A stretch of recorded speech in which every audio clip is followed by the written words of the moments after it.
واخيرا النهارده هجرب اجمد 3 حاجات من المنتجات المصريه 100%. رجوع اخر نشجع بلدنا يا جماعه، نشجع بلدنا. نبدا باول حاجه وده مشروب مصري 100% اسمه دبل دير بطعم الرمان. انا ما لقيتش البطيخ طبعا لان معظم الناس قالوا لي ان طعم البطيخ اجمد حاجه. نقول بسم الله الرحمن الرحيم. بسم الله.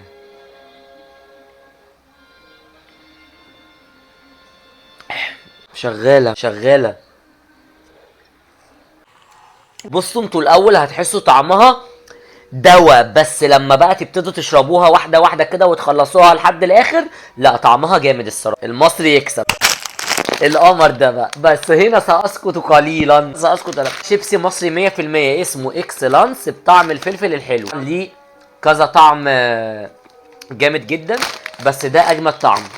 فانت لو هتجيب ده هات بطعم الفلفل الحلو. بصوا الريحه، بصوا الريحه.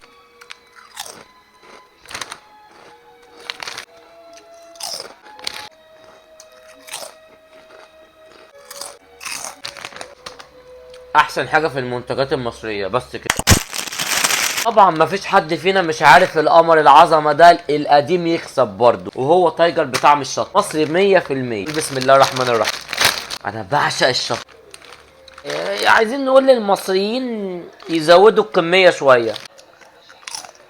عالمي.